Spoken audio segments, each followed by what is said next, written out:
Waxaa jira nin faqiir ah oo ka tugsan jiray iridaha xafiisyada dowladaha Carbeed mid ka mid ah. Maalin maalmaha ka mid ah ayaa waxaa ku soo maray dalxiise ajnabi ah. Tugsadihii ayaa ku yiri dalxiisihii lillaah.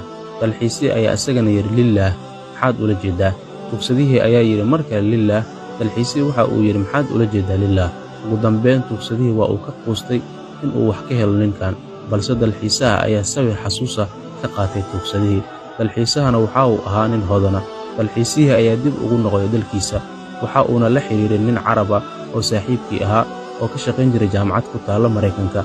Waxa uuna weydiiyey macnaha lillaah. Saaxiibkii ayaa ku yiri ninka ku yiri kelmadda waa nin saboola.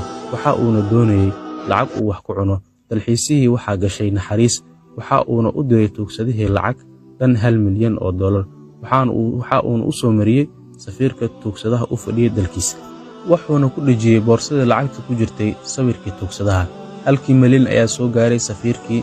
Safiirkii waxa uu is yiri $1 milyan way ka badan tahay. Wuxuuna u diray $200,000. Waxa uuna ugu dhiibay gudoomiyaha degmada uu ka soo jeeday tugsadaha. Gudoomiyihii ayaa isagana is yiri $200,000 way ka badan tahay nin tugsada ah.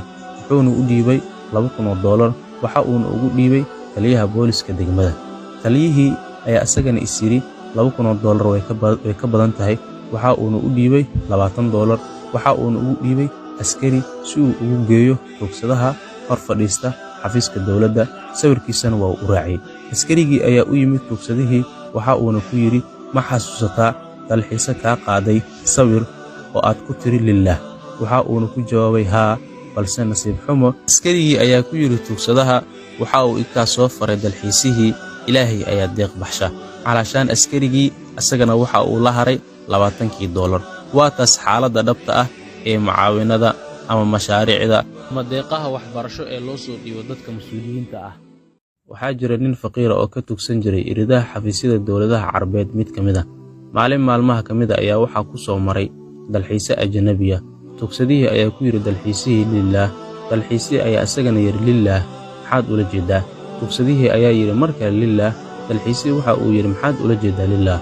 Ugu dambeyn tugsadihii waa uu ka quustay in uu wax ka helo ninkan, balse dalxiisaha ayaa sawir xasuus ah ka qaatay tugsadihii. Dalxiisahana waxa uu ahaa nin hodana. Dalxiisihii ayaa dib ugu noqday dalkiisa. Waxa uuna la xiriiray nin Carab ah oo saaxiibkii ahaa oo ka shaqayn jiray jaamacad ku taalla Mareykanka. Waxa uuna weydiiyey macnaha lillaah. Saaxiibkii ayaa ku yiri ninka